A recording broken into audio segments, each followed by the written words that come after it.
ପିଲାମାନେ ଆଜି ଆମେ ତମ ଚତୁର୍ଥ ଶ୍ରେଣୀର ସେସନ୍ 2ର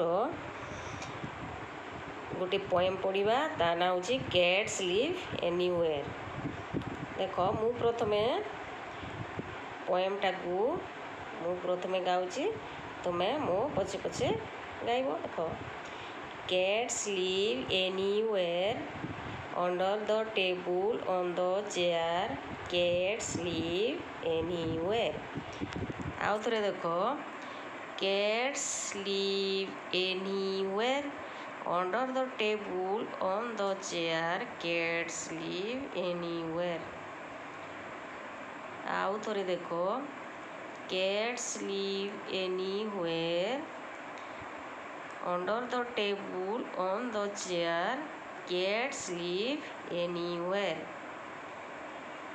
ଆଉ ଥରେ ଦେଖ, cats live anywhere under the table on the chair, cats live anywhere. ଆଉ ଥରେ ଦେଖ, cats live anywhere under the table on the chair, cats live anywhere. ଏବେ ତ ତମେ ଏହାକୁ ବାରମ୍ବାର ଅଭ୍ୟାସ କରିବ।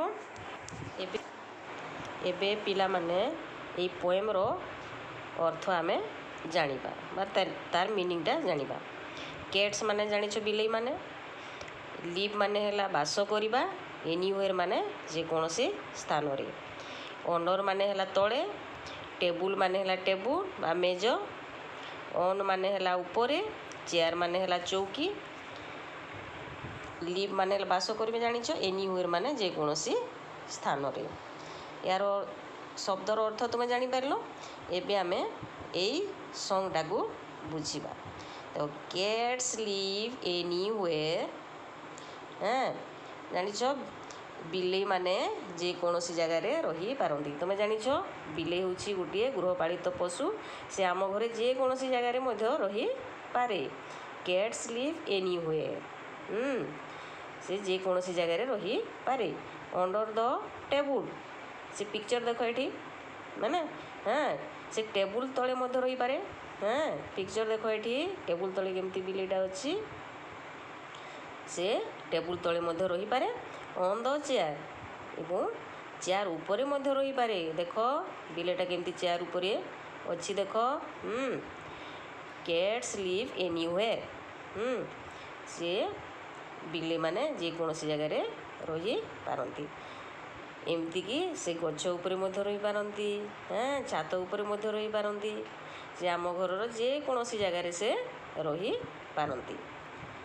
ଏବେ ଜାଣିଲ ବିଲେଇ କେଉଁ କେଉଁ ଜାଗାରେ ରହିପାରେ। ପିଲାମାନେ ଏବେ ଦେଖ, ପୋଏମ୍ର ତଳକୁ କେତେକ ପ୍ରଶ୍ନ ଦେଇଛି, ସେ ପ୍ରଶ୍ନର ଉତ୍ତର ଆମେ ଜାଣିବା।